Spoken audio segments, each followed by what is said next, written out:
आपले दोन पेपर आहेत, राजकीय मूल्य आणि विचार प्रणाली. आणि दुसरा 3 नंबरचा पेपर आहे तो म्हणजे भारतीय प्रशासन. ते सुरुवात करण्याच्या आधी तुमच्या व्हॉट्सॲप ग्रुपवरती आत्ता मी आज सकाळी जे 2 लिंक्स टाकलेल्या आहेत त्या मी दाखवतो ओपन करून तुम्हाला. म्हणजे पेपर नंबर 2 आणि 3चे सगळे व्हिडिओज एकत्र केलेले आहेत. ती लिंक जी दिली आहे ती या पेजवरती जाईल आणि इथे क्लिक केल्यानंतर तुम्हाला हे व्हिडिओज दिसतील. ते तुम्ही सर्व पाहू शकता. प्रत्येक चॅप्टरवरती हक्कासंबंधाने 2 भागामध्ये आहे. त्याच्यानंतर स्वातंत्र्यासंबंधी आहे, लोकशाही, फॅसिझम, फेमिनिझम आणि मार्क्सवादासंबंधाने आहे. म्हणजे या प्रकारे पेपर नंबर 2चे सगळे व्हिडिओज तुम्हाला इथे मिळतील. मी 1 फेब्रुवारीलाच साधारणपणे ही लिंक टाकलेली होती. तुमच्यापैकी काही जणांनी पाहिलं असेल, नसेल तर अजूनसुद्धा वेळ आहे. ही दुसरी लिंक आहे. याच्यामध्ये सेमिस्टर 4 पेपर 3 त्याच्या संबंधाने व्हिडिओज आहेत. याच्यामध्ये केंद्र राज्य संबंध, भारतीय प्रशासनाची वैशिष्ट्य, त्याच्यानंतर कर्मचारी प्रशासन, कॉम्प्ट्रोलर अँड ऑडिटर जनरल, संसदीय समित्या आणि सिटिझन्स चार्टर असे सगळे मुद्दे आहेत. एक छोट्याशा व्हिडिओनी मला सुरुवात करायची आहे. या व्हिडिओची लिंक मी तुम्हाला सकाळी ग्रुपवरती टाकली होती. काही जणांनी तो पाहिला असेल.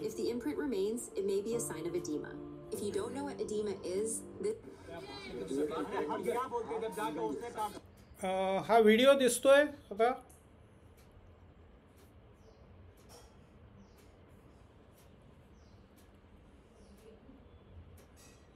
व्हिडिओ दिसतोय का हा तुम्हाला? व्हिडिओ दिसतोय पण प्ले नाही होत.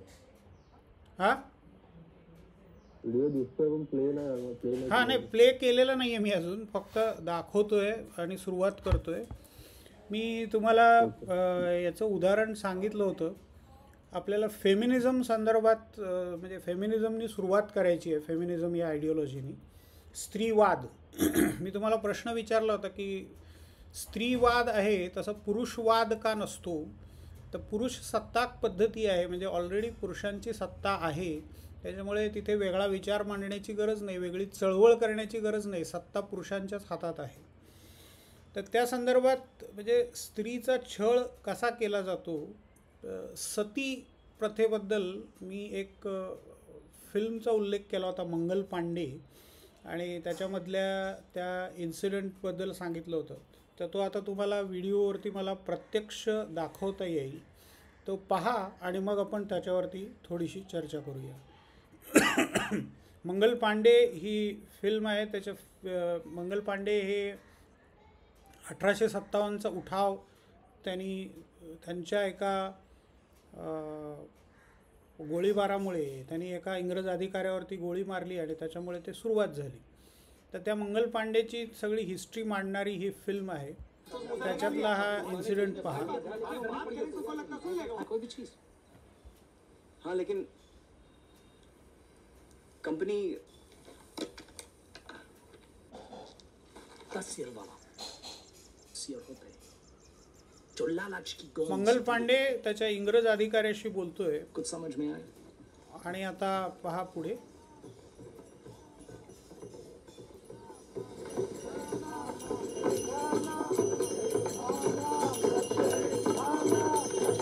वो तो सभी है मंगल. चलो साहब, मुझे नहीं लगता कि हमें. चलो. सती माता की जय, सती माता की जय, सती माता की जय, सती माता की जय, सती माता की जय, सती माता की जय, सती माता. सती जाणारी ही स्त्री आहे. ते डोळे बंद आहेत तिचे, म्हणजे अर्धवट नशेमध्ये ती आहे. तर तिला अफू किंवा तत्सम काहीतरी देऊन ती गुंगीमध्ये आहे, त्यामुळे तिला समजत नाही आहे की आपण चितेवरती चढतोय. ती शांतपणे चढते आहे. सती माता की जय, सती माता की जय, सती माता की जय, सती माता की जय, सती माता की जय, सती माता की जय, सती माता की जय, सती माता की जय, सती माता की जय, सती माता की जय, सती माता की जय, सती माता की जय, सती माता की सती माता की सती माता की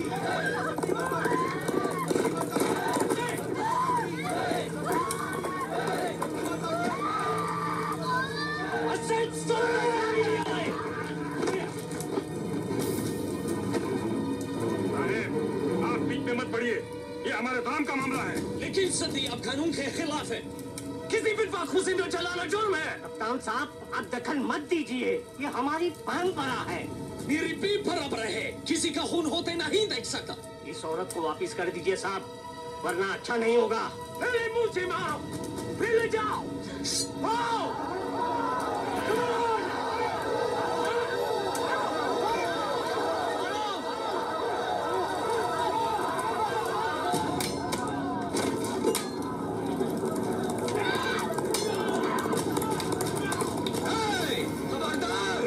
किसी ने हाथ लगाया साहब को चीर के रख दूंगा.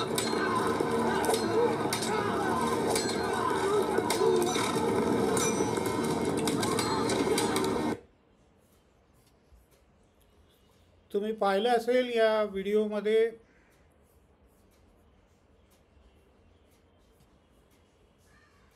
ती स्त्री जशी आग वाढायला लागते तशी तिला जाणीव होते आणि मग ती विरोध करायला लागते. म्हणजे जे असं सांगितलं जातं की सती जाणं हे पवित्र आहे, ते पुण्य कमवणारी गोष्ट आहे, त्या सगळ्या गोष्टी तशा खोट्या आहेत किंवा त्या बनवून सांगितलेल्या आहेत. त्या बाईला जेव्हा कळतं त्यावेळेला ती त्याच्यातून बाहेर पडण्याचा प्रयत्न करते आणि मग एका बाजूला सती माता की जय, विरोधाभास कसा आहे ते पहा की एका बाजूला कौतुक आहे, सती माता की जय आहे, आणि दुसऱ्या बाजूला तिला काठीने ढकललं जातं आहे, म्हणजे तिचा जीव घेतला जातो आहे. आणि जेव्हा इंग्रज अधिकारी मध्ये पडतो त्यावेळेला तुम्ही याच्यामध्ये पडू नका, हा आमच्या धर्माचा मामला आहे, हा आमच्या परंपरेचा मामला आहे. म्हणजे हे तेव्हापासूनच्या गोष्टी आहेत, या सगळ्या वादाच्या गोष्टी आहेत. तर याच्यामध्ये स्त्रीचं दुय्यम स्थान हे खूप महत्त्वाची गोष्ट आहे.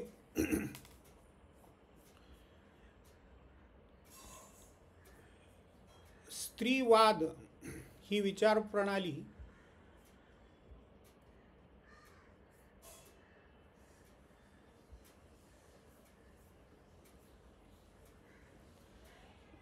एकच मिनिट सुरुवात करतोय.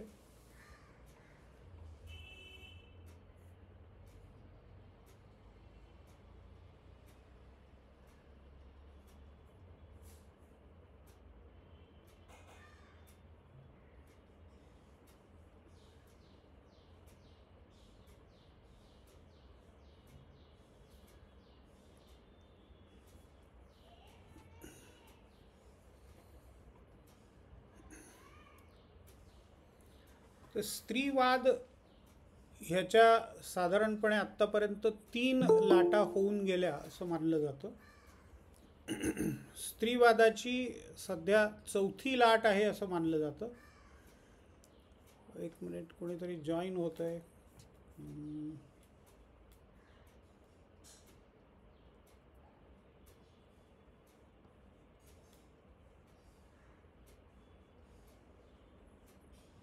तुम्हाला स्क्रीन दिसतोय?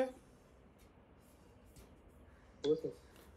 कारण माझ्या इथे काहीतरी गोंधळ होतोय. एक मिनिट. हां,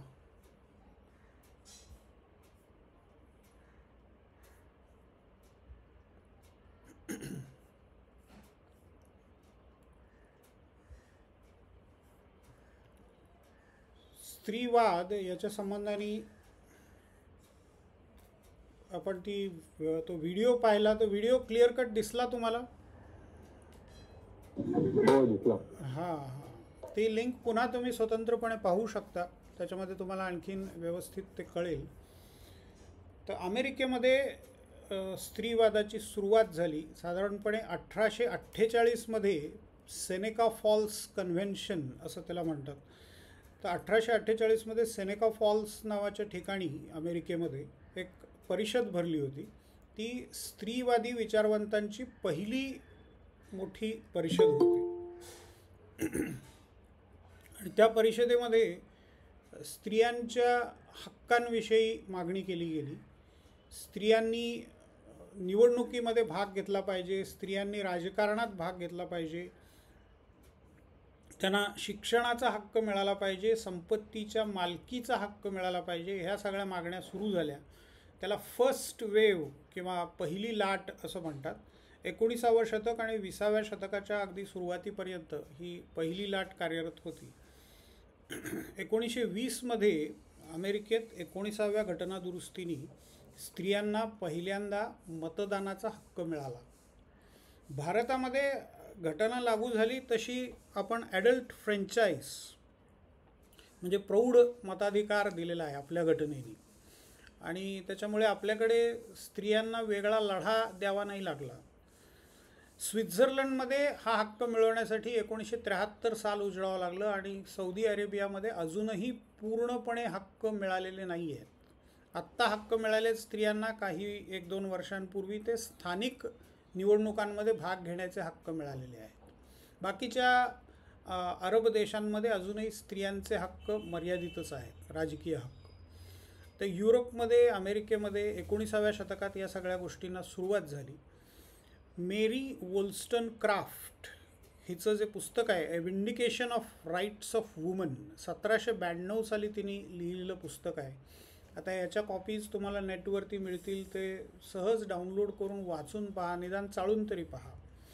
त्याच्यानंतर जॉन स्टुअर्ट मिलचं पुस्तक आहे, ते 1869 साली प्रकाशित झालेलं द सबजेक्शन ऑफ वुमन.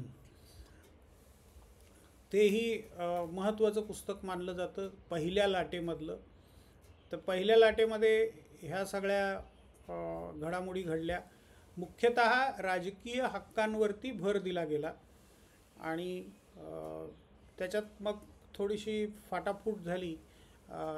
गोऱ्या स्त्रिया आणि काळ्या स्त्रिया यांच्यामध्ये वाद व्हायला लागले. गोऱ्यांना राजकीय हक्कांचं महत्त्व जास्त होतं कारण त्या आर्थिकदृष्ट्या संपन्न होत्या आणि काळ्या स्त्रियांसाठी आर्थिक हक्कांचं महत्त्व अधिक होतं. त्यामुळे पहिल्या लाटेमध्ये ही फाटाफूट पण झाली. त्याच्यानंतर काही काळापुरतं हे सगळं मागे पडलं कारण 20व्या शतकाचा पहिलं दशक ते झाल्यानंतर साधारणपणे पहिलं महायुद्ध, त्याच्यानंतर नाझी आणि सगळा फॅसिझमचा काळ, त्याच्यानंतर दुसरं महायुद्ध, म्हणजे हा सगळा मधला जो काळ होता त्याच्यामध्ये स्त्रीवादाची चळवळ मागे पडली आणि दुसरी लाट सुरू झाली ती साधारणपणे 1960च्या सुमारास. 1960 ते 1980 अशा 2 दशकांमध्ये ही लाट प्रभावी होती.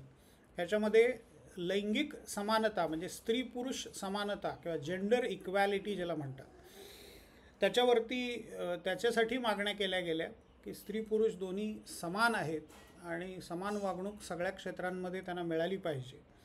मूल जन्माला घालण्याचा हक्क, मग ते घालायचं की नाही घालायचं हे दोन्हीचे हक्क स्त्रीला मिळाले पाहिजेत. ते आजही आपल्या भारतीय समाजामध्ये आपण पाहतो की स्त्रीला ते हक्क अजिबात दिले जात नाहीत.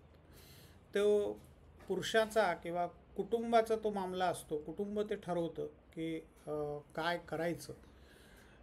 मुलगा पाहिजे हा आग्रह पण त्याच्यामध्ये असतो आणि त्याच्यासाठी मग स्त्रीला बांधून घ्यावं लागतं कारण एकदा मूल जन्माला आलं की ते 5 वर्षापर्यंत साधारणपणे 100% लक्ष त्याच्यासाठी त्याच्या वाढीकडे द्यावं लागतं. मग त्या काळात तिची नोकरी, तिची बाकीचे काही हाऊस असेल किंवा काही कला विकसित करायची असेल, काही गोष्टी तिला वेगळ्या करायच्या असतील तर त्या करू नाही शकत. पूर्ण लक्ष मुलाकडे तिला द्यावं लागतं आणि मग या काळामध्ये वडील तडजोड करतायत अशातला भाग फारसा दिसत नाही कुठे. आईलाच ती तडजोड करावी लागते. त्याच्यानंतर या दुसऱ्या लाटेमध्ये गर्भपाताचा हक्क आणि गर्भनिरोधक वापरणं याच्यासाठी सुद्धा चळवळी झाल्या. विवाह संस्था म्हणजे लग्न करायचं की नाही हाही मुद्दा याच्यामध्ये उपस्थित झाला. त्यामुळे दुसऱ्या लाटेमध्ये पुष्कळ प्रगती झाली. फक्त राजकीय हक्कांपुरतं ते सीमित राहिलं नाही, तर कौटुंबिक जीवनामध्ये त्या सगळ्या चळवळींनी दखल दिली. आणि सगळ्यात मोठा व्हायलन्स असं म्हणतात की स्त्रीच्या विरुद्धची हिंसा ती कुटुंबामध्येच होते.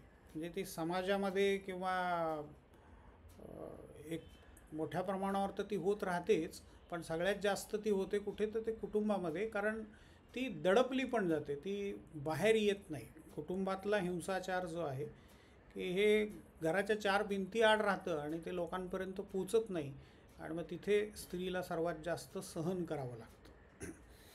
या काळामधल्या 3 महत्त्वाच्या विचारवंत आणि त्यांची ती 3 महत्त्वाची पुस्तकं, सिमॉन दी बोहार, आता हे बोहुआर किंवा बोहा असे वेगवेगळे उच्चार त्याचे केले जातात. BEAUVOIR असं फ्रेंच स्पेलिंग आहे ते, आणि त्यामुळे उच्चार त्याचे वेगळे वेगळे आहेत. तर Simone de Beauvoir the second sex 1949 मधलं ते पुस्तक आहे. आणि या पुस्तकाच्या आधारे पुढे मोठी क्रांती झाली. म्हणजे 1960 ते 1980च्या दशकापर्यंत वरती जे आपण म्हटलं इथे, तर ते 1949च्या या पुस्तकामुळे या वेगळ्या विचारांना सुरुवात झाली. मी हिने पूर्णपणे वेगळा विचार मांडला. स्त्री ही जन्माला येत नाही, ती घडवली जाते, असं तिचं एक प्रसिद्ध वाक्य आहे. म्हणजे जन्माला येताना स्त्री किंवा पुरुष, म्हणजे तुम्ही त्याला वाढवाल तसं आहे ना, तर पुरुष म्हणून वाढवणं वेगळं असतं आणि स्त्री म्हणून वाढवणं वेगळं असतं. तर स्त्री म्हणून जी तिची वाढ केली जाते, मग तिने कसे वेगळे कपडे घालायचे, तिने कसं वेगळं वागायचं, वेगळं बोलायचं, तिचं शिक्षण वेगळं, तिची नोकरी करण्याची क्षेत्र वेगळी, तिने कुठे जायचं नाही, कोणाशी बोलायचं, कोणाशी नाही बोलायचं, हे सगळं समाज ठरवून देतो. तुमच्या जातीमध्ये, धर्मामध्ये, देशामध्ये जे काय असेल ते बंधनं सगळी प्रत्येक बाबीमध्ये असतात. तर ह्या सिमॉन दी बोहाने असं म्हटलं आहे की स्त्री जन्माला येत नाही, ती घडवली जाते, म्हणजे ती नंतर घडत जाते. तर स्त्रीनी हे सगळं नाकारलं पाहिजे, हे त्यांचं क्रांतिकारक म्हणणं होतं. तुम्हाला जे वाटतं ते करा, म्हणजे पुरुषासारखं होण्याचा आग्रह हा पण चुकीचा आहे. हे स्त्रियांचे म्हणून वेगळे गुणधर्म आहेत, ते पण जपले पाहिजेत. आणि तुम्हाला जे वाटतं ते करायला तुम्ही स्वतंत्र पाहिजे. म्हणजे तुम्हाला वाटलं की शिक्षण घ्यायचं आहे, तुम्हाला वाटलं नोकरी करायची आहे, तुम्हाला वाटलं तर लग्न करायचं, तुम्हाला वाटलं तर मुलं होऊ द्यायची किंवा कुटुंब वाढवायचं, पण ते तुमच्या मर्जीनुसार असेल. मग इथे त्याने असं पण म्हटलेलं आहे की एखाद्या स्त्रीला असं वाटेल की आपण घर सांभाळावं, स्वयंपाक करावा, सगळ्यांना खाऊ पिऊ घालावं, तर तिची इच्छा आहे तर ती चांगली गोष्ट आहे. पण तिची इच्छा नसताना जर तिला जबरदस्ती केली जाती आहे, तर ते मात्र पूर्णतः चुकीचं आहे, हे सिमॉन दी बोहाचं इथे म्हणणं होतं.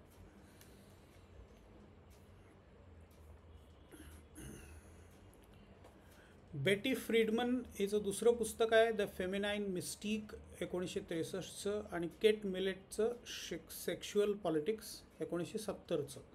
म्हणजे पहिल्या याच्यामध्ये बेटी फ्रीडमच्या पुस्तकामध्ये गृहिणी असण्याच्या संकल्पनेला आव्हान दिलेलं आहे, आणि केट मिलेटच्या पुस्तकामध्ये पितृसत्ताक म्हणजे पॅट्रिलिनियल त्याला म्हणतो आपण, किंवा पॅट्रिआर्कल पितृसत्ताक व्यवस्थेची कठोर चिकित्सा केलेली दिसते. तिसरी लाट 1990 नंतर सुरू झाली असं मानण्यात येतं. त्याचं आंतरराष्ट्रीयकरण झालं.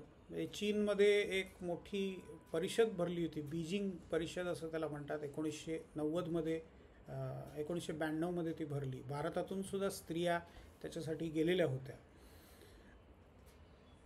तर जात, वर्ग आणि स्त्रीवाद अशी चर्चा त्याच्यामध्ये झाली. तर हा स्त्रीवाद सर्व स्तरांवरती इथे पसरलेला दिसतो, जगभर पसरलेला दिसतो.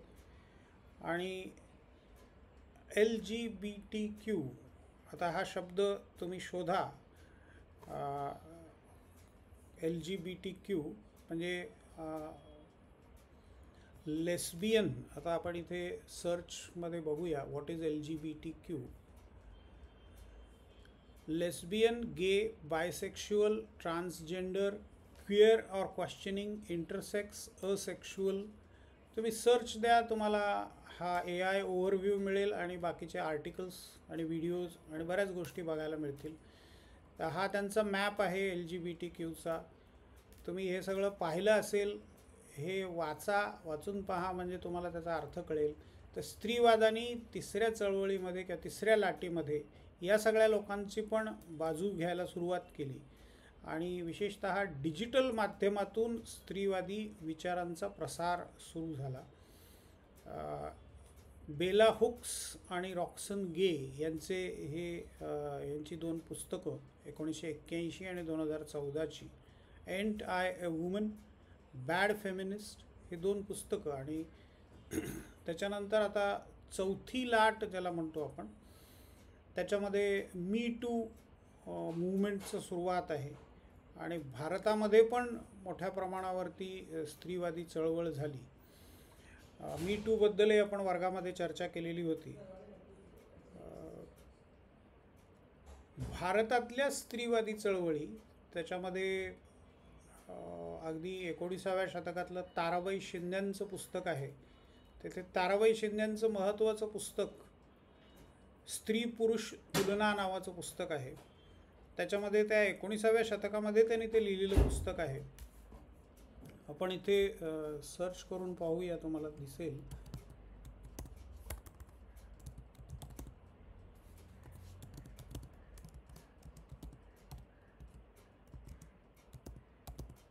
स्त्री पुरुष तुलना, ताराबाई शिंदे.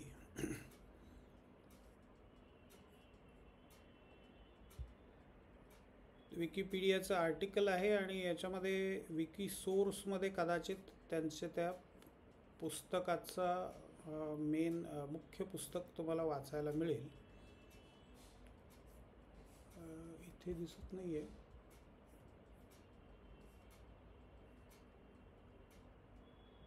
या ठिकाणी तुम्हाला दिसेल की स्त्री पुरुष तुलना अथवा स्त्रिया व पुरुष यात साहसी कोण हे स्पष्ट करून दाखवण्याकरता हा निबंध ताराबाई शिंदे यांनी रचला. सन 1882, म्हणजे 19व्या शतकाच्या अगदी शेवटी लिहिलेलं हे पुस्तक आहे.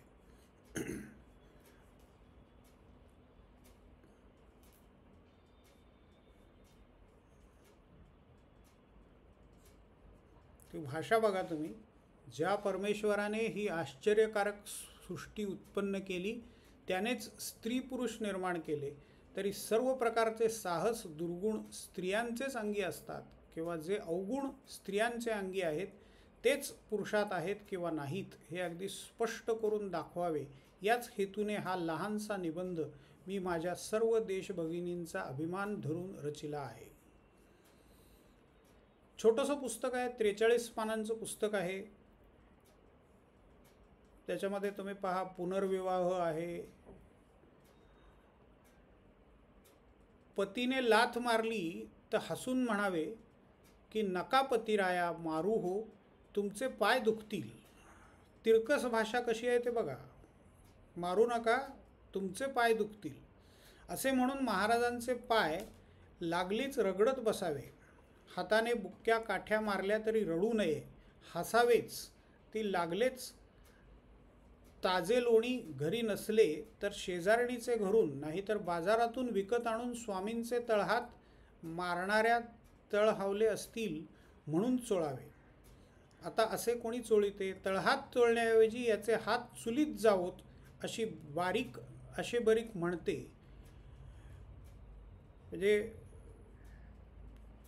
बरंच वर्णन ह्याच्यामध्ये केलेलं आहे. ते भाषा पण जुनी आहे, थोडीशी समजायला अवघड आहे, पण लक्ष देऊन वाचलं की तुम्हाला कळेल, कारण शेवटी मराठीच भाषा आहे.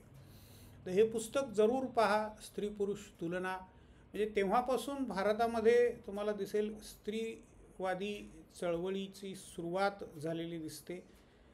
त्याच्या आधी सावित्रीबाई फुल्यांचं आणि महात्मा फुल्यांचं आंदोलन स्त्री शिक्षणासाठीचं सुरू झालेलं होतं. दोघांनी मिळून स्त्रियांच्या शिक्षणासाठी आणि स्त्रियांचा विकास व्हावा याच्यासाठी पुष्कळ कार्य केलं. विधवा विवाहासाठी प्रयत्न केले. डॉक्टर बाबासाहेब आंबेडकरांनी ती चळवळ पुढे चालवलेली दिसते आणि त्याच्यानंतर मग स्वातंत्र्यानंतरसुद्धा भारतात आणि महाराष्ट्रात मोठ्या प्रमाणावर स्त्रीवादी चळवळ उभी राहिलेली दिसते. आणि मग आता सरकारच्या पण ही बाब लक्षात आलेली आहे. त्यामुळे महिला संरक्षणासाठी विशेष प्रयत्न सुरू आहेत. तरी पण तुमच्या लक्षात आलं असेल की अगदी परवा पुण्यामध्ये घडलेली घटना, यासारख्या घटना घडत राहतात. म्हणजे स्त्रियांना फसवणं आणि अगदी सहजपणे फसवणं, त्यांच्यावर अत्याचार करणं हे अजूनही चालूच आहे. तर ते ती मानसिकता आहे, पुरुषी मानसिकता आहे की स्त्री ही आपल्या करमणुकीसाठीचं साधन आहे. ती वेगळी व्यक्ती आहे, वेगळं व्यक्तिमत्व आहे, हे अजूनही बऱ्याच पुरुषांच्या डोक्यात शिरत नाही. ते आपलं करमणुकीचं साधन आहे, हीच मुख्य भूमिका आहे. त्याच्यामुळे त्या स्त्रीकडे त्याच दृष्टिकोनातून बघितलं जातं, म्हणजे एकाच दृष्टिकोनातून स्त्रीकडे पाहिलं जातं. तर स्त्रीवादासंबंधाने जेव्हा प्रश्न येईल त्यावेळेला या 3 लाटांविषयी तुम्हाला लिहायचं आहे आणि भारतातल्या स्त्रीवादाविषयी लिहायचं आहे. मला वाटतं एवढ्या चर्चेवरती तुम्ही सहज लिहू शकाल. सफिशियंट डिस्कशन आपण केलेलं आहे आणि एक सविस्तर नोट मी तुम्हाला पाठवतो. मगाशी ज्याच्या लिंक्स दिल्या, जे शेवटी परत मी सांगणार आहे कारण नंतर बरेच जण जॉईन झाले आणि आणखीनही होतील. तर शेवटी पुन्हा त्या लिंक्स मी तुम्हाला दाखवतो की ज्याच्यामध्ये एक 10-15 व्हिडिओज दोन्ही पेपर्सचे मिळून आहेत आणि सविस्तर चर्चा आपण प्रत्येक गोष्टीची तिथे केलेली आहे. मी तुम्हाला काही महत्त्वाचे प्रश्न दिलेले होते, तर त्यापैकी काही प्रश्नांची चर्चा आपण आता इथे करणार आहोत. राजकीय मूल्य आणि विचार प्रणाली या पेपरमध्ये पहिल्यांदा आहे तो हक्कांचा चॅप्टर आहे. नैसर्गिक आणि घटनात्मक हक्क आणि मानवी हक्क. तर नैसर्गिक हक्कांची संकल्पना ही पुन्हा जुनी आहे. अगदी 16व्या आणि 17व्या शतकामध्ये मांडली गेलेली. इंग्लंडमध्ये जॉन लॉकनी ही पहिल्यांदा मांडली. नैसर्गिक हक्क 3 मानले जातात. कोणते सांगता येतील?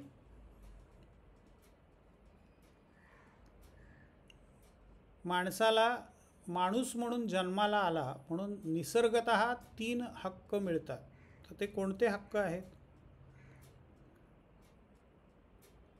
अगदी सुरुवातीला त्याचा उल्लेख वर्गात केला होता मी.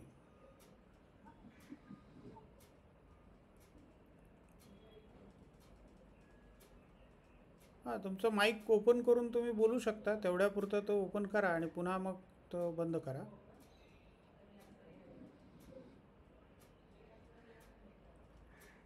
हॅलो,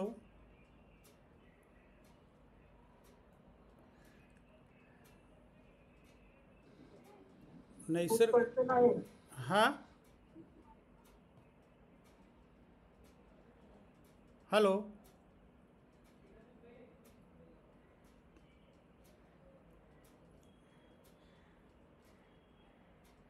ऐकू येतंय?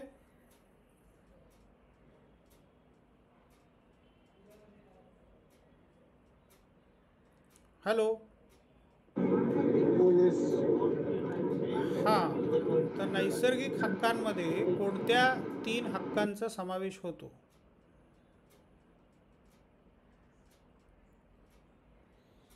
जगण्याचा हक्क, स्वातंत्र्याचा हक्क आणि आर्थिक स्वातंत्र्य म्हणजे संपत्तीचा हक्क. जगणे, स्वतंत्रपणे जगणे आणि आर्थिक स्वातंत्र्य हे 3 नैसर्गिक हक्क मानले जातात. म्हणजे हे राजेशाही विरुद्धची 17व्या शतकातली क्रांती होती. त्यावेळेला कुठलेही कायदेशीर हक्क नव्हते. सामान्य माणसाला कुठलेही हक्कच मिळत नव्हते. त्या काळामध्ये लॉकनी हा मांडलेला मुद्दा आहे की नैसर्गिक हक्क, आणि मग त्याच्या आधाराने चळवळी उभ्या राहिल्या. त्याच्या आधाराने मग राज्यांना आणि सरकारांना वेगवेगळ्या देशातल्या कायदे करावे लागले आणि घटनात्मक हक्क हे त्याच्यातून मिळाले.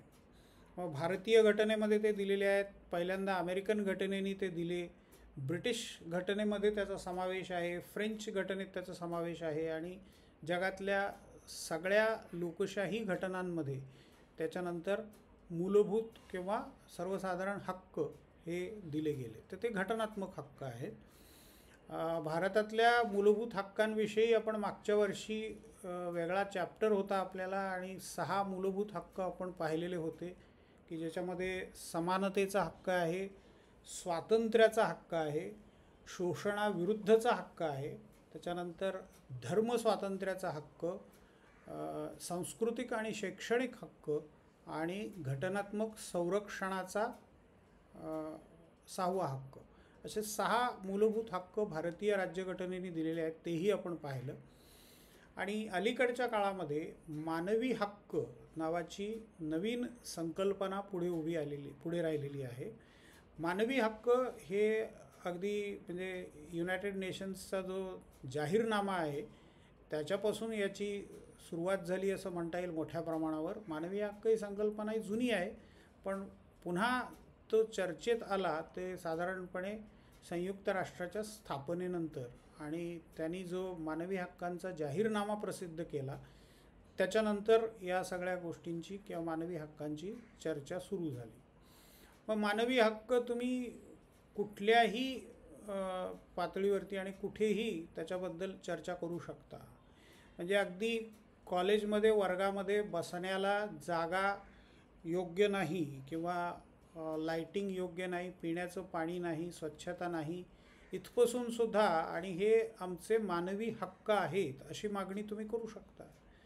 कामाच्या ठिकाणी योग्य सोयी नसणं किंवा प्रवासासाठी योग्य सोयी नसणं, ह्या सगळ्यांमध्ये सुद्धा मानवी हक्कांच्या आधाराने तुम्ही चळवळ करू शकता. तर नैसर्गिक हक्क, घटनात्मक हक्क आणि मानवी हक्क. नैसर्गिक हक्क साधारणपणे 17व्या शतकात त्याच्या चर्चेला सुरुवात झाली. त्याच्यानंतर 18, 19 आणि 20व्या शतकामध्ये घटनात्मक हक्क मिळाले आणि 20व्या शतकातच मानवी हक्कांची चर्चा मोठ्या प्रमाणावरती सुरू झाली. आता पुढचा प्रश्न चर्चेला घेतला आहे मी इथे, तो भारताच्या संदर्भात सामाजिक न्यायाची संकल्पना. तर न्यायाची संकल्पना, न्याय म्हणजे ज्यांनी जे केलं आहे त्याच्याप्रमाणे त्याला भोगायला लागणं किंवा त्याला बक्षीस मिळणं, म्हणजे त्याच्या कृतीप्रमाणे प्रत्येकाला त्याचं फळ मिळणं, त्याला न्याय म्हणतो आपण. जो चांगला वागतो त्याला त्याचं चांगलं झालं पाहिजे, जो वाईट वागतो त्याला शिक्षा मिळाली पाहिजे, हे आपल्या सगळ्या न्यायाच्या सर्वसाधारणपणे संकल्पना असतात. आता प्लेटो नावाचा एक ग्रीक विचारवंत होता. तर त्या ग्रीक विचारवंतांनी मांडलेली न्यायाची एक अतिशय इंटरेस्टिंग संकल्पना आहे. त्याच्या म्हणण्याप्रमाणे समाजामध्ये 3 प्रकारचे लोक असतात. म्हणजे काही पोटार्थी असतात, काही भावनिक असतात आणि काही बुद्धिवादी असतात. म्हणजे समाजाचं विभाजन 3 प्रकारच्या लोकांमध्ये होतं, पोटार्थी, भावनिक आणि बुद्धिवादी. म्हणजे पोट, हृदय आणि डोकं ह्याचे सिम्बॉल तो वापरतो की जे पोटाला महत्त्व देतात, म्हणजे त्यांना बाकी भावनांशी किंवा बुद्धीशी फारसं देणं घेणं नसतं. त्यांचं लक्ष फक्त पोटाचं समाधान करणं, म्हणजे पोटापुरतं मिळालं म्हणजे ते समाधानी असतात. दुसरे प्रकारचे जे लोक आहेत ते भावनिक असतात. व राष्ट्रप्रेम हे सगळं त्यांना आकर्षित करतं. मग ते सैनिक होऊ शकतात. मग ते राष्ट्रासाठी लढा द्यायला, राष्ट्रासाठी जीव द्यायला वगैरे पण तयार असतात. पोटार्थी माणूस या भानगडीत पडणार नाही. त्याला सगळ्यात महत्त्वाचं म्हणजे काय, पैसा मिळाला पाहिजे, खायला मिळालं पाहिजे, राहायला घर मिळालं पाहिजे, चांगले कपडे मिळाले पाहिजेत, बस. त्याच्या पलीकडे त्याचं जीवन नसतं. पण दुसऱ्या प्रकारचा जो माणूस आहे तो भावनेसाठी जीव द्यायला पण तयार होतो आणि तो आक्रमक पण होऊ शकतो. तिसऱ्या प्रकारचा माणूस बुद्धिवादी, डोकं हे ज्याचं सिम्बॉल आहे, चिन्ह आहे, तो भूक आणि भावना यांच्या पलीकडे जाऊन थंड डोक्याने विचार करू शकतो. म्हणजे त्यालाही भूक असते, त्यालाही भावना असतात, पण तो त्याच्यावर नियंत्रण मिळवू शकतो आणि स्वतंत्रपणे निर्णय घेऊ शकतो. तर प्लेटो असं म्हणतो की या 3 प्रकारच्या प्रवृत्तीच्या माणसांना आपापली कामं करायला मिळाली म्हणजे समाजात न्याय प्रस्थापित होतो. जर पोटार्थी माणूस राजा झाला तर गोंधळ होऊन बसतो. कारण मग तो राजा झाला तरी मग फक्त आपल्या पोटाकडेच लक्ष देतो. म्हणजे आत्ता आपण म्हणतो ना की मंत्री, आमदार, खासदार, म्हणजे फक्त भारतातलेच नाही, जगभरातल्या लोकांवरती, सत्ताधाऱ्यांवरती हा आरोप होतो की हे एवढं कमावत आहेत की पुढच्या 7 पिढ्या बसून खातील. तर हे जे काही आहे ते प्लेटो असं म्हणतो की पोटार्थी माणूस सत्तेमध्ये आला की असं होऊ शकतं. किंवा भावनिक माणूस सत्तेमध्ये आला तर तो मग भावनेच्या आहारी जाऊन, मग एखाद्याची धार्मिक भावना असेल, मग धर्माच्या भावनेच्या आहारी जाऊन तो वाटेल ते करू शकतो, वाटेल ती कृती करू शकतो आणि तो तिथे थंडपणे बुद्धीच्या आधाराने विचार करणार नाही. बुद्धिवादी माणूस सत्तेमध्ये पाहिजे, भावनिक माणूस सैन्यामध्ये पाहिजे आणि बाकीचे सगळे उत्पादनाच्या क्षेत्रात पाहिजे. मग हे साध्य कसं करायचं, तर त्याच्यासाठी त्यांनी एक शिक्षणाची पद्धत सांगितलेली होती. शिक्षणाचे 3 टप्पे असतील. पहिल्या टप्प्यावरती जो फेल होईल, म्हणजे तो अगदी बेसिक टप्पा आहे, तर असं समजायचं की तो पोटार्थी आहे, की त्याला फारशी बुद्धी नाही आणि त्याच्या भावनाही फारशा विकसित झालेल्या नाही आहेत. तर त्यांनी उत्पादनाची कामं करावीत. शेतीचं उत्पादन, वेगवेगळे म्हणजे कार्पेंट्री असेल, लोहाराचं काम असेल किंवा कुंभाराचं, चांभाराचं, वेगवेगळे उत्पादनाची कामं त्यांनी करावीत. आणि मग त्याला कुटुंब स्वतःचं असेल, तो लग्न करायलाही त्याला परवानगी आहे आणि त्याने आनंदाने राहावं. समाजासाठी वेगवेगळ्या गोष्टींचं उत्पादन करण्याचं काम त्यांनी मुख्यतः करावं. त्याच्यानंतर दुसरा टप्पा सुरू होतो. पहिल्या टप्प्यात जे पास होतात ते दुसऱ्या टप्प्याला जातील शिक्षणाच्या. तिथे जे फेल होतील त्यांना दुसऱ्या वर्गामध्ये, म्हणजे भावनिक लोकांच्या वर्गामध्ये टाकायचं, की हे सगळे भावनिक लोक आहेत, हे सैन्यामध्ये जायला लायक आहेत, तर त्यांना सैन्याचं शिक्षण देऊन त्यांना सैन्यामध्ये पाठवायचं. त्यांना मात्र कुटुंब स्वतःचं असणार नाही, राज्य त्यांची काळजी घेईल.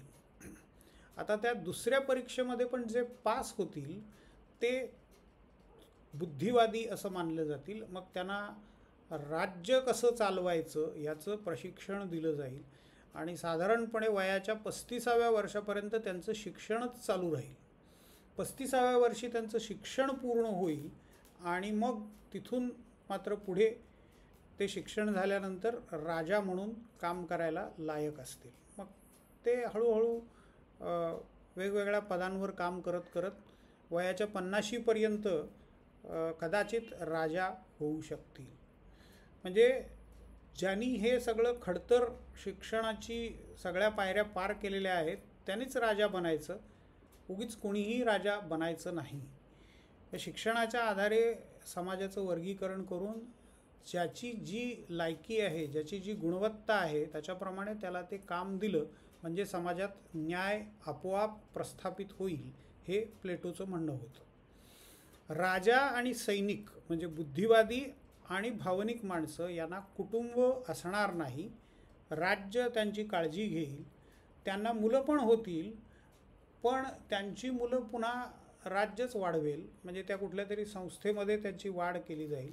ती मुलं पण परत शिक्षण व्यवस्थेच्या त्या क्रमातून जातील आणि जेवढी त्यांची क्षमता असेल त्या वर्गामध्ये ते जातील. म्हणजे राजाचा मुलगा आहे म्हणजे तो राजा झाला पाहिजे हेही प्लेटोला मान्य नाही आहे.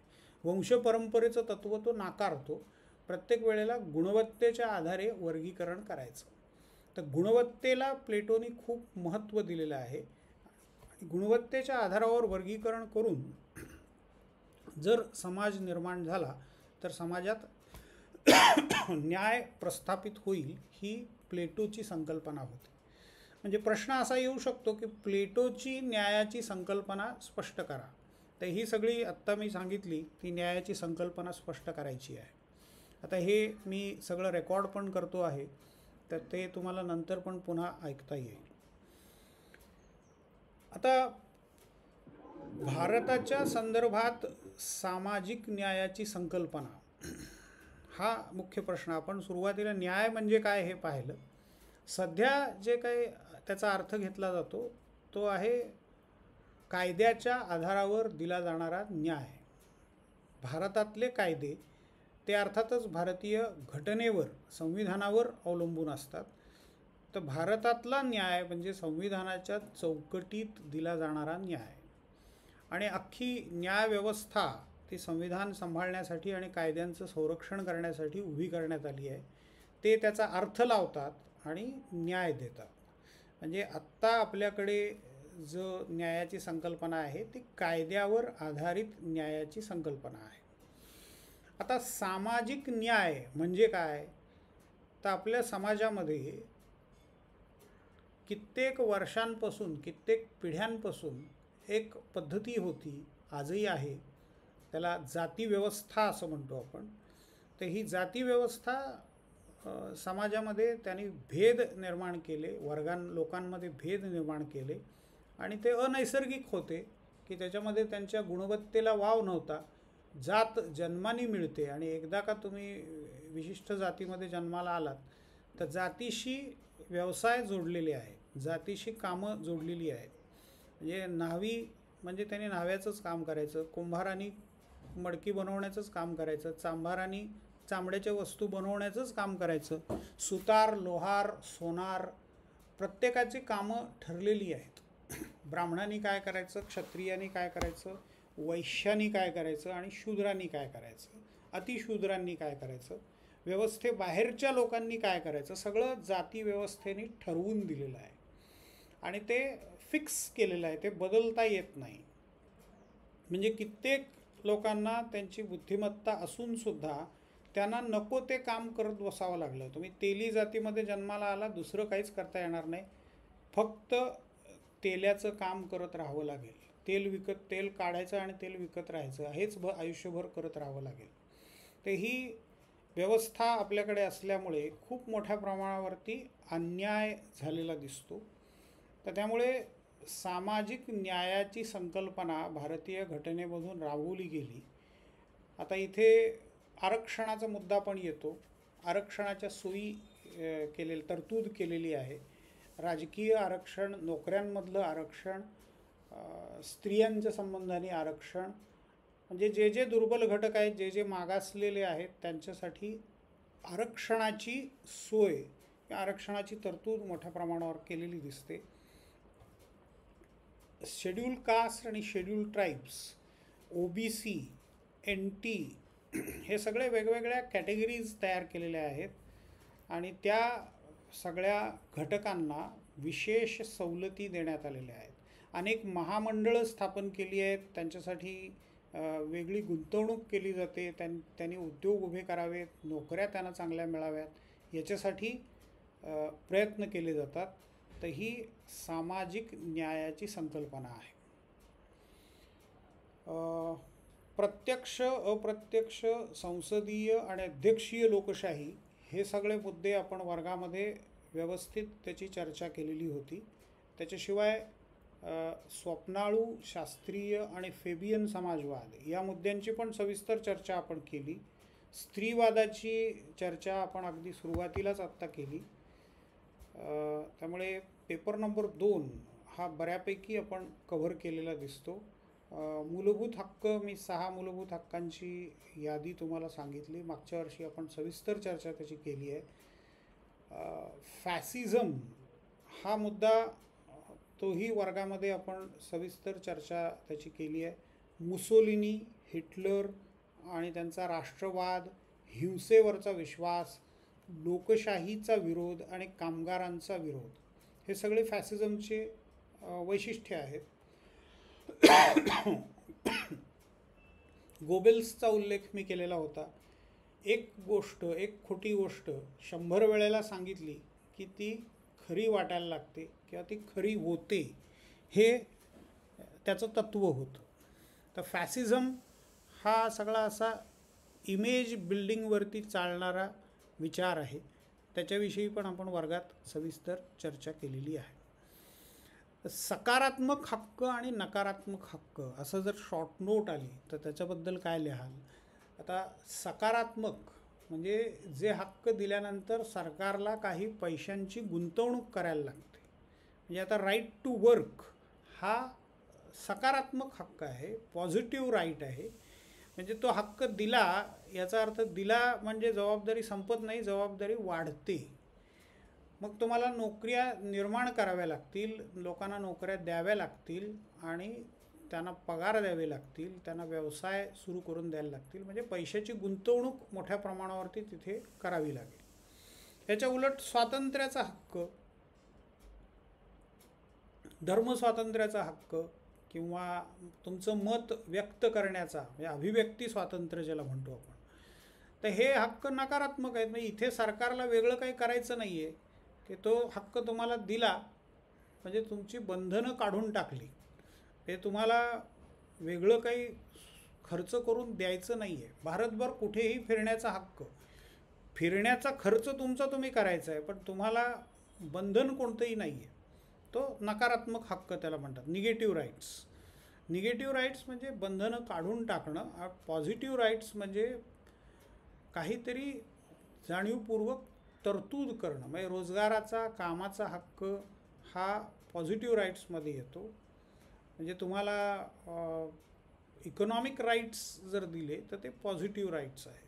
तर हे थोडक्यामध्ये तुम्हाला मांडायचं आहे.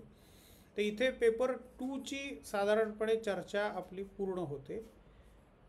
तुम्हाला याच्याबद्दल काही प्रश्न विचारायचे आहेत पेपर 2च्या संदर्भात तर ते हे 4 मुद्दे महत्त्वाचे लक्षात घ्या. म्हणजे फॅसिझम, फेमिनिझम, त्याच्यानंतर इथे आपण मगाशी चर्चा केली ते हक्क, सामाजिक न्यायाची संकल्पना, लोकशाहीचे वेगवेगळे प्रकार आणि समाजवादाचे वेगवेगळे प्रकार, हे सगळे कन्सेप्ट्स लक्षात घ्या. एवढ्यांवरती कॉन्सन्ट्रेट करा, पेपर लिहायला तुम्हाला सोपं जाईल. तुमच्या व्हॉट्सॲप ग्रुपवरती मी प्रश्न दिलेले आहेत, त्यापैकी 4 प्रश्न निवडून मी इथे त्याची चर्चा केली.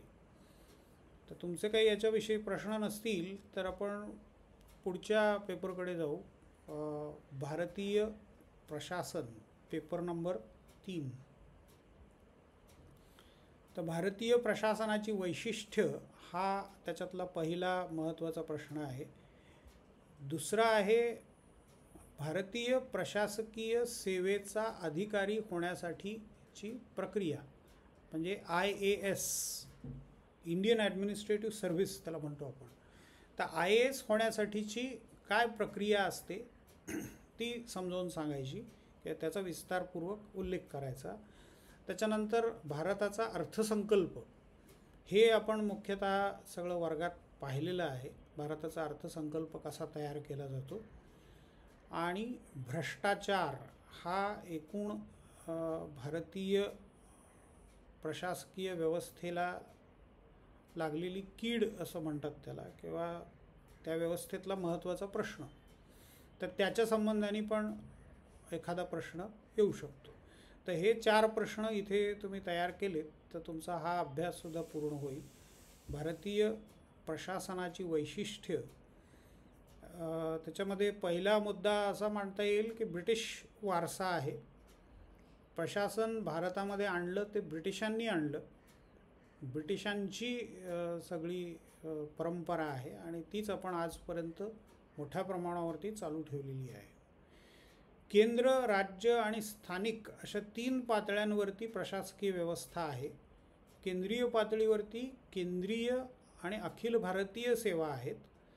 त्याच्यानंतर राज्य पातळीवरती वेगवेगळ्या सेवा प्रत्येक राज्यामध्ये असतात आणि महानगरपालिका, नगरपालिका, जिल्हा परिषदा, तालुका पंचायत समित्या आणि ग्रामपंचायती इथे स्थानिक प्रशासन असतं. आपल्या प्रशासनामध्ये राखीव जागा आहेत. शेड्यूल कास्ट म्हणजे अनुसूचित जाती, अनुसूचित जमाती, इतर मागास वर्ग, भटक्या जमाती, विमुक्त जाती आणि विमुक्त जमाती या सगळ्यांसाठी राखीव जागा ठेवलेल्या आहेत. शिवाय आता आर्थिकदृष्ट्या मागास वर्गांसाठी सुद्धा राखीव जागा आहेत.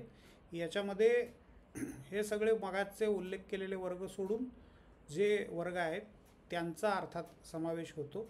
म्हणजे इथे जातीचा आधार नाहीच आहे, तिथे आर्थिक आधार आहे. आर्थिकदृष्ट्या मागासलेल्यांसाठी राखीव जागा हे अलीकडे सुरुवात झालेली दिसते. भारतीय प्रशासनामध्ये आत्तापर्यंत असं होतं की उद्योगपतींची मुलं यायची, शहरी मुलं यायची, इंग्रजी भाषा बोलणारी, उच्चवर्णीय, म्हणजे जातीच्या बाबतीमध्ये सुद्धा उल्लेख करावा लागतो कारण तशी व्यवस्था आहे आपल्याकडे. तर उच्च जातीतल्या लोकांची संख्या याच्यामध्ये जास्त होती. म्हणजे अगदी स्पष्टच सांगायचं झालं तर अगदी 1980-90पर्यंत सेक्रेटरी किंवा जॉईंट सेक्रेटरी, डेप्युटी सेक्रेटरी या पदावरती ब्राह्मणांशिवाय दुसरं कोणीही नव्हतं. तर उच्चवर्णीय प्रस्थापित लोकांचं वर्चस्व हे आपल्या प्रशासनाचं आणखीन एक वैशिष्ट्य होतं. पण आता राखीव जागांची सुरुवात झाल्यामुळं आता मात्र राखीव जागांमुळे सर्व जातींचे, धर्मांचे प्रतिनिधी आपल्याला प्रशासनामध्ये दिसायला लागले आहेत. आपल्या प्रशासनाचं आणखीन एक महत्त्वाचं वैशिष्ट्य आहे की नियोजन उत्तम असतं. वरच्या पातळीवरती खूप चांगल्या पद्धतीने प्लॅनिंग केलं जातं, पण अंमलबजावणीमध्ये गोंधळाला सुरुवात होते. अंमलबजावणीमध्ये मोठ्या प्रमाणावरती भ्रष्टाचार, म्हणजे राजीव गांधींच्या काळामध्ये एक किस्सा प्रसिद्ध होता की राजीव गांधींनी एक राजस्थानमधल्या पाईपलाईनच्या प्रोजेक्टबद्दल माहिती मागवली. मग ती पाईपलाईन कॅनॉल बांधलेला होता आणि पाईपलाईन टाकलेली होती. तर त्यांना ते प्लॅनमध्ये दाखवलं गेलं. तर त्यांच्या काही गोष्टी लक्षात आल्या आणि त्यांना अर्थात इन्फॉर्मेशन पण दिली गेली होती की इथे गोंधळ आहे, इथे गडबड आहे. तर अधिकाऱ्यांना वाटलं की हे फिल्म पाहतील आणि व्हिडिओ पाहतील आणि तिथेच त्यांचं समाधान होईल. तर ते म्हणाले की मला या ठिकाणी प्रत्यक्ष जाऊन बघायचं आहे. मग प्रत्यक्ष गेल्यानंतर अधिकाऱ्यांची अडचणीला सुरुवात झाली. अधिकारी त्याला टाळाटाळ करायला लागले. पण मग पंतप्रधानांचा आग्रह असल्यामुळे शेवटी राजस्थानमध्ये त्यांना त्या ठिकाणी घेऊन गेलं आणि तिथे गेल्यानंतर ती पाईपलाईनही दिसेना आणि कॅनॉलही दिसेना. तर एका अधिकाऱ्याने चतुराईने उत्तर दिलं की इथे वाळूची वादळं होतात आणि जो कॅनॉल बांधलेला होता त्याच्यामध्ये संपूर्ण वाळू भरली गेली आहे, त्याच्यामुळे हा कॅनॉल वाळूच्या खाली दबला गेला. म्हणजे अर्थातच राजीव गांधींना त्याचा अर्थ काय कळायचा तो कळला. म्हणजे कॅनॉल बांधलेलाच नव्हता, फक्त तो कागदावरती होता. आणि मग पुढे अर्थात चौकशी झाली आणि जे दोषी सापडले त्यांच्यावर कारवाई पण झाली. पण हे असं कधीतरी अपवादात्मक घडतं. बऱ्याच वेळेला हे असं संथपणे चालू राहतं. म्हणजे नियोजन उत्तम असतं, अंमलबजावणीमध्ये गोंधळ. भ्रष्टाचार मोठ्या प्रमाणावरती आहे आणि राजकीय हस्तक्षेप हाही मोठ्या प्रमाणावरती आहे भारतीय प्रशासनामध्ये. भारताचे राष्ट्रपती होते शंकरदयाळ शर्मा. त्यांनी एकदा IAS अधिकाऱ्यांना मार्गदर्शन करताना सांगितलं होतं की तुम्ही राजकारण्यांच्याकडून तोंडी आदेश आला तर तो कधीही मान्य करू नका. तोंडी आदेश कधीच पाळायचा नाही, त्यांना लेखी द्यायला सांगायचं आणि जोपर्यंत ते लेखी देत नाहीत तोपर्यंत काम करायचं नाही. आणि लेखी दिल्यानंतर जर तुम्हाला चुकीचं असेल तर ती जबाबदारी तुमची राहत नाही, ती जबाबदारी त्या संबंधित राजकीय नेत्याची असते. आणि मग ते लोकांनाही कळतं आणि तुम्ही लेखी राजकीय नेते सहसा देणारच नाहीत, कारण ते लोकांपर्यंत सगळं जाईल आणि मग दबाव वाढतो, त्यांची पॉप्युलॅरिटी कमी होते, त्यामुळे ते त्या भानगडीत पडत नाहीत. त्यामुळे तुम्ही लेखी आदेशाचा आग्रह धरा, ही त्यांची भूमिका होती. भारतीय प्रशासनामध्ये जात, धर्म, प्रादेशिकतावाद, भाषावाद ह्या सगळ्या गोष्टी आहेत. आता विशेषतः बघा तुम्ही केंद्रीय आस्थापनांमध्ये, रेल्वेमध्ये हे सगळं दिसून येतं. असे ग्रुप्स तयार होतात. नॉर्थ इंडियन्सचा ग्रुप, गुजरात्यांचा ग्रुप, साऊथ इंडियन्सचा ग्रुप, मराठी माणसाचा ग्रुप. महाराष्ट्रामध्ये सुद्धा दिसेल तुम्हाला. महाराष्ट्राच्या प्रशासनामध्ये उत्तर महाराष्ट्र म्हणजे जळगाव धुळेकडच्या लोकांचा ग्रुप, मराठवाड्यातल्या लोकांचा, कोकणी लोकांचा ग्रुप, कोल्हापुरी किंवा कोल्हापूर, सांगली, साताऱ्याकडच्या लोकांचा ग्रुप, असे वेगवेगळे ग्रुप प्रदेशानुसार, त्याच्यानंतर मग त्याच्यात पुन्हा जात, धर्म आणि मग भारतीय पातळीवरती गेलात की भाषेच्या आधारावरती हे ग्रुपिझम मोठ्या प्रमाणावरती प्रशासनामध्ये असलेलं दिसतं. केंद्रीय लोकसेवा आयोग आणि महाराष्ट्राचा लोकसेवा आयोग यांच्यामार्फत भरती केली जाते. निपक्षपातीपणे ही भरती होते. त्याच्यानंतर विस्तृत प्रशिक्षण दिलं जातं. शिस्तबद्ध बढतीची प्रक्रिया आहे. ही सगळी वैशिष्ट्ये तुम्हाला भारतीय प्रशासनाच्या संदर्भात मांडता येतील.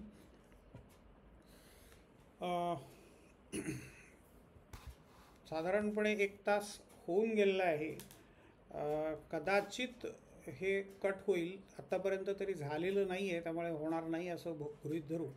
पण समजा कट झालं, मीटिंग जर थांबली, तर 5 मिनिटांनी पुन्हा आपण जॉईन करणार आहोत. आत्ता तुम्हाला एक 5 मिनिटाचा ब्रेक हवा आहे का? नको सर. हां ठीक आहे, मग नको सर, गरज नाही. हां ठीक आहे, म्हणजे चालू ठेवूया आपण. आणि जर बंद झालं तर तीच लिंक पुन्हा 5 मिनिटांनी क्लिक करा, तिथेच आपण चालू करूया. तर आपण 12पर्यंत साधारणपणे म्हटलं होतं, तर आता पूर्ण होत आलं आहे सगळं. जिथपर्यंत लागेल तेवढा वेळ आपण चालू ठेवू. तर पुढचा प्रश्न, भारतीय प्रशासकीय सेवेसाठी अधिकारी होण्यासाठीची प्रक्रिया. म्हणजे UPSCची परीक्षा, मग त्याच्या परीक्षेसाठीचे क्वालिफिकेशन्स काय आहेत, त्याच्यामध्ये पदवीचं, त्याच्यानंतर वयाचं हे क्वालिफिकेशन्स आहेत. बाकी जात पात, धर्म, प्रदेश, भाषा, तुमच्याकडे संपत्ती किती आहे, स्त्री आहे का पुरुष आहे, हे कोणतीही गोष्ट लक्षात घेतली जात नाही. हे पदवीची अट आहे. आणि त्याच्यानंतर मग तुम्ही लेखी परीक्षा देता. त्या परीक्षेचे 3 टप्पे आहेत. पूर्वपरीक्षा हे साधारणपणे 1968च्या नंतर सुरू झालेलं आहे. प्रिलिम किंवा प्रिलिमिनरी एक्झामिनेशन असं ज्याला म्हणतात, ती पूर्वपरीक्षा ही 1968 पूर्वी नव्हती. थेट मुख्य परीक्षा व्हायची. पण मुख्य परीक्षेमध्ये विस्तृत, म्हणजे तुम्ही जसे तुमचे युनिव्हर्सिटीचे किंवा कॉलेजचे पेपर्स लिहिता 3 तासाचे, 4 तासाचे, तसे पेपर्स असायचे. आणि मग ते तपासायला खूप वेळ लागायचा. म्हणजे निकाल लागायला वर्ष लागायचं. कारण लाखो लोक परीक्षेला बसणार आणि प्रत्येकाचं पेपर तपासणं हे अत्यंत कठीण होऊन बसतं. त्याच्यामुळे कोठारी कमिशन, हे जे कमिशन होतं, त्यांनी सूचना दिली की तुम्ही एक पूर्वपरीक्षा घ्या की ज्याला चाळणी परीक्षा असं ते म्हणतात. तर चाळणी परीक्षेमध्ये ऑब्जेक्टिव्ह प्रश्न असतील, वस्तुनिष्ठ प्रश्न असतील आणि ते पटकन तपासता येतील. मग ते नंतर आता कॉम्प्युटराइज्ड पद्धतीने तपासले जातात. त्याच्यामुळे आणखीनच त्याचा वेग आता वाढलेला आहे. तर पहिल्यांदा पूर्वपरीक्षा होते. पूर्वपरीक्षेमध्ये जे पास होतात ते मुख्य परीक्षेला बसतात. आणि मुख्य परीक्षा मग मर्यादित असते. म्हणजे पूर्वपरीक्षेला समजा 10 लाख मुलं बसलेली आहेत, तर मुख्य परीक्षेला जेवढ्या जागा आहेत त्याच्या तिप्पट, म्हणजे 900 जागा भरायच्या असतील तर फक्त 2700 मुलांनाच बसायची परवानगी मिळते. 2700 मुलांची गुणवत्ता यादी तयार केली जाते. म्हणजे पहिल्या परीक्षेला 10 लाख बसू देत, नाही तर 1 कोटी बसू देत, कितीही बसायला परवानगी आहे, तर त्यांच्यामधून पहिल्या 2700 लोकांचीच निवड होते. ते मुख्य परीक्षेला बसतात. आणि मुख्य परीक्षेमध्ये अर्थात मग तपासणी सोपी जाते की 2700 मुलांचेच पेपर तपासायचे आहेत. मग तिथे मात्र जवळपास 16-17 वेगवेगळे पेपर्स आहेत. तुम्हाला 2 विषय निवडावे लागतात. म्हणजे पॉलिटिकल सायन्स आणि जिओग्राफी, किंवा पॉलिटिकल सायन्स आणि मराठी, इकॉनॉमिक्स आणि मराठी, किंवा अगदी तुम्ही मेडिकलमधला, इंजिनिअरिंगमधला विषयसुद्धा घेऊ शकता, कॉमर्समधले विषय पण घेऊ शकता. वेगवेगळे विषय अवेलेबल आहेत. त्याच्या संबंधाने एक जाहिरात दरवर्षी प्रकाशित होते. तर ह्या वर्षीची जाहिरात मी तुम्हाला वाचण्यासाठी ग्रुपवरती पाठवतो, तर ती तुम्ही सविस्तर वाचून पहा. साधारण आत्ताच ती प्रक्रिया चालू आहे पूर्वपरीक्षेच्या फॉर्म भरण्याची. आणि त्याच्यामध्येच सगळं हे डिटेल्स दिलेले असतात त्या फॉर्मच्या संदर्भात. मुख्य परीक्षा जे पास होतात त्याच्यामधून जेवढ्या जागा भरायच्या आहेत त्याच्यापेक्षा दुप्पट, म्हणजे 900 जागा भरायच्या तर 1800 लोकांचं सिलेक्शन होतं. पहिल्या परीक्षेतून 2700चं झालं, कारण 9 त्रिक 27, तिप्पट घ्यायचं होतं. दुसऱ्या परीक्षेतून दुप्पट, म्हणजे 9 दुनी 18. तर मुख्य परीक्षेमध्ये 2700 पैकी फक्त 1800 लोकांचीच मेरिट लिस्ट असते. 1800 एकावा बाद होतो. 1800 लोक, त्यांची व्यक्तिमत्व चाचणी होते, पर्सनॅलिटी टेस्ट, म्हणजेच साध्या भाषेमध्ये त्याला इंटरव्ह्यू असं आपण म्हणतो. त्या इंटरव्ह्यूमध्ये साधारणपणे 2 प्रकारचे इंटरव्ह्यू असतात, एक पॉझिटिव्ह आणि एक निगेटिव्ह. म्हणजे समजा तुम्हाला इंटरव्ह्यूला बोलवलं आणि तुम्हाला विचारलं की तुमचं नाव काय, तुम्ही कुठे राहता, मग तुमचा जन्म कुठे झाला, तुम्ही कुठल्या शाळेत गेलात, मग 10वीला तुम्हाला किती मार्क होते, 12वीला किती मार्क होते, ग्रॅज्युएशनला कोणता विषय घेतला होता, तुमची आवडीनिवडी काय आहेत, तुम्ही कोणत्या खेळामध्ये भाग घेता का किंवा सांस्कृतिक ॲक्टिव्हिटीजमध्ये भाग घेता का, हे सगळे प्रश्न विचारले आणि मग सांगितलं की झाले तुमचा इंटरव्ह्यू. तर हा निगेटिव्ह इंटरव्ह्यू आहे. म्हणजे तुम्हाला प्रत्यक्षात भविष्यात आता नोकऱ्या तुम्ही शोधण्यासाठी इंटरव्ह्यूला तोंड द्याल, त्यावेळेला जर तुम्हाला असे प्रश्न विचारले गेले की जे तुमच्या फॉर्ममध्ये तुम्ही माहिती भरून दिलेली आहे, आत्ता मी जे प्रश्न विचारले ते सगळे IAS साठी जे परीक्षक आहेत त्यांना माहिती असतं, तुम्ही फॉर्म भरून दिलेला असतो, त्याच्यामध्ये सगळी माहिती असते, तेच परत विचारण्यामध्ये काही अर्थ नसतो, पण ते विचारले जातात. कारण का, तर तुमचं सिलेक्शन करायचं नाही आहे हे आधीच ठरलेलं आहे. म्हणजे त्यांनी बॅकग्राऊंड तपासलेलं असतं आणि तुम्ही काही त्याच्यात फिट बसत नाही हे आधीच कळलेलं आहे. तर मग थोडासा तुमचा वेळ घ्यायचा आणि तुम्हाला परत पाठवून द्यायचं. प्रत्यक्ष कामाविषयी तुम्हाला विचारल्यानंतर तो खरा पॉझिटिव्ह इंटरव्ह्यू आहे. आणि मग तसं तुमचं व्यक्तिमत्व कसं आहे हे तपासलं जातं.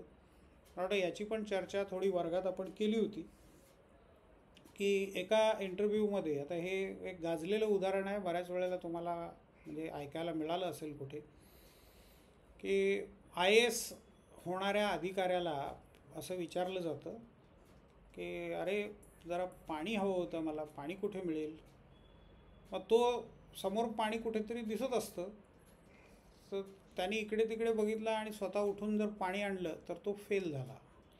कारण कलेक्टरचा दर्जा असलेल्या माणसांनी स्वतः उठून पाणी द्यायचं नाही, ते कोणाकडून तरी मागवायचं. तर त्यांनी जर प्रश्न विचारला की मला शिपायाला बोलवायचं, मी कुठलं बटन दाबू, तर तो उत्तर त्याचं ते बरोबर आहे किंवा त्याचं त्यांनी जे काही मार्ग निवडला आहे, ऑप्शन निवडलं आहे ते बरोबर आहे. की बेल वाजवायची, शिपायाला बोलवायचं आणि सांगायचं की साहेबांना पाणी दे.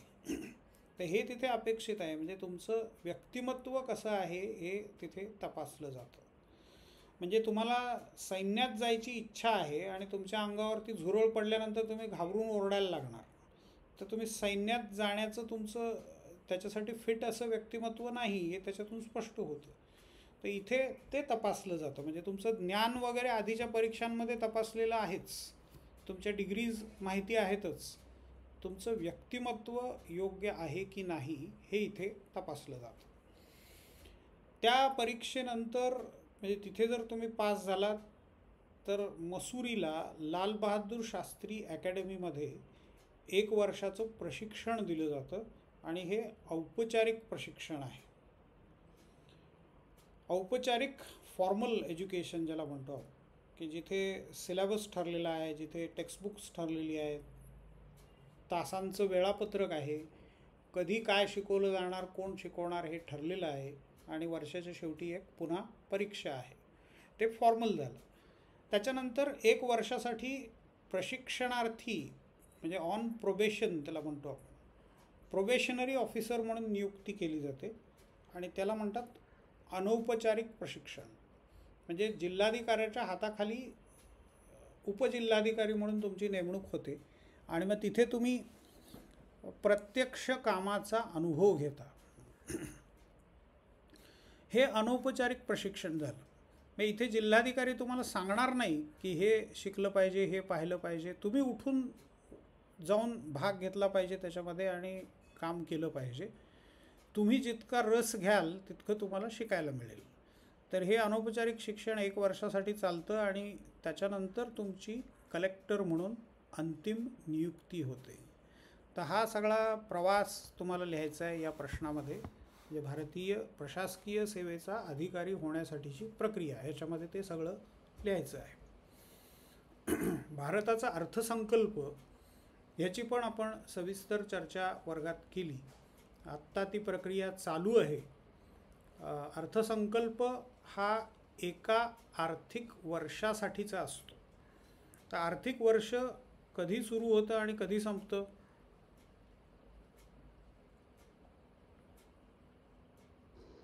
1 एप्रिल ते 31 मार्च.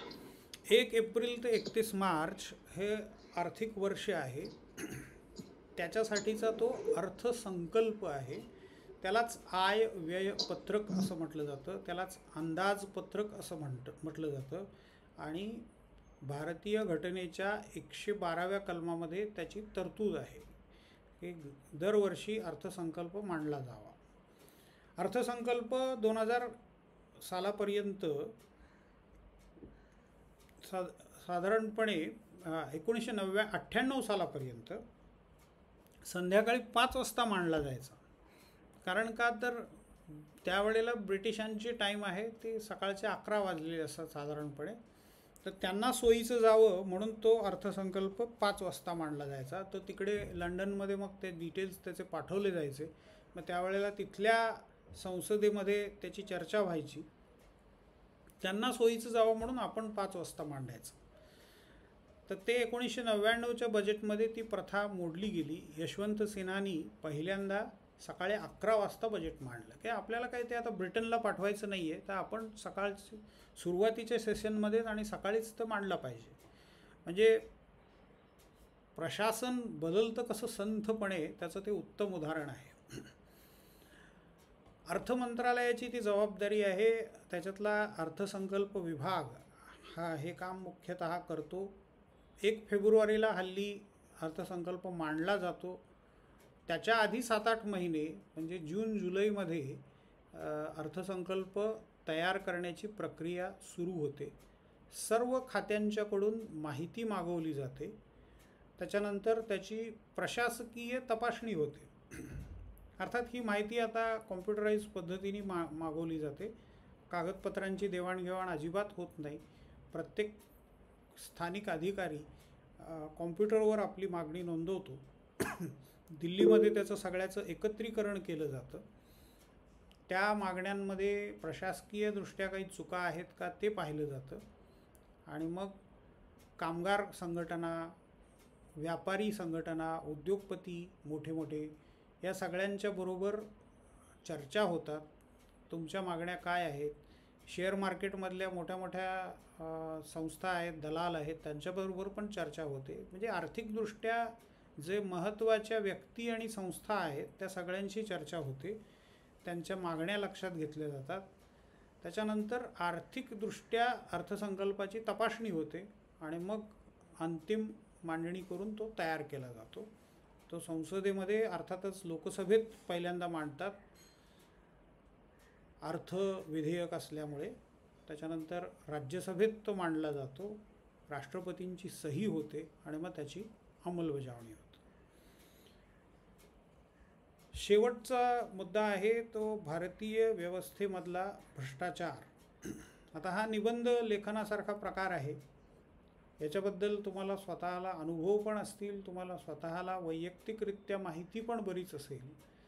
तर भ्रष्टाचाराची कारणं काय आहेत, त्याच्यावरचे उपाय काय आहेत आणि त्याच्यामुळे कोणते कोणते प्रश्न निर्माण होतात. म्हणजे असं आता गृहीत धरलं जातं की हे चालणारच, पण भ्रष्टाचार चालू राहिल्यामुळे अनेकांचं नुकसान होतं. भारताचं एक राष्ट्र म्हणून नुकसान होतं. आपण काही वर्षांनी मागे जातो, म्हणजे पुढे जाण्याच्या ऐवजी मागे जात राहतो. विकास होण्याच्या ऐवजी आपण आहे तिथेच अडकून पडतो किंवा आणखीन मागासलेले होतो. तर हे भ्रष्टाचार ही एक प्रकारे प्रशासनाला, व्यवस्थेला लागलेली कीड आहे. तर ह्याच्या संबंधाने निबंधात्मक मांडणी तुम्हाला करायची आहे. तर इथे मला जे सांगायचं होतं ते पूर्ण झालं आहे. तुम्हाला व्हिडिओची लिंक दिलेली आहे, ती तुमच्या व्हॉट्सॲप ग्रुपमध्ये इथे तुम्ही पहा, हे व्हिडिओज तुम्हाला दिसतील. आजच्या पहिल्या 2 ज्या पोस्ट्स आहेत त्याच्यामध्ये हे व्हिडिओची लिंक दिलेली आहे. तर इथे 15-16 व्हिडिओज आहेत, त्याच्यामध्ये विस्ताराने त्याची चर्चा केलेली आहे. त्याच्या व्यतिरिक्त कोणतेही प्रश्न असतील तर ते तुम्ही केव्हाही ग्रुपवरती विचारू शकता किंवा कॉलेजमध्ये प्रत्यक्ष भेटूनही विचारू शकता. आणि याच्याशिवाय काही नोट्स पण मी तुम्हाला पाठवणारच आहे. तर आणखीन काही शंका असतील तर विचारा, काही बोलायचं असेल तर बोलू शकता. सर ते 1939 मधलं बुक कोणतं तुम्ही 43 पेजेसचं बोलले ते?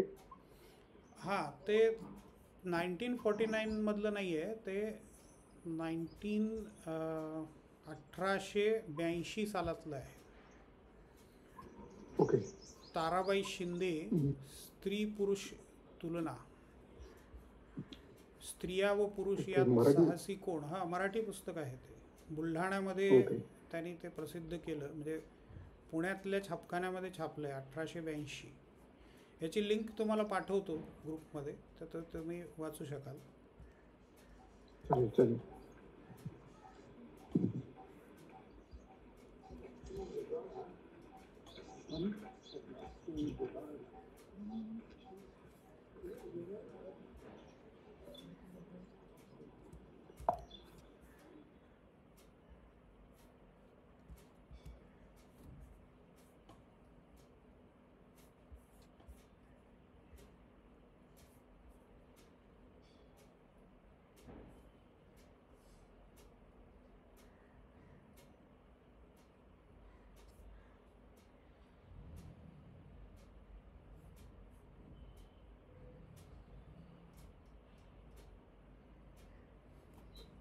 हॅलो सर, हां, बोला. जे पण तुम्ही देतात ना ते लवकर द्या जरा. हो हो हो, हा? 1-2 दिवसातच देणार आहे मी तुम्हाला, त्यामुळे तर काय प्रश्न नाही आहे. चालेल चालेल. हां.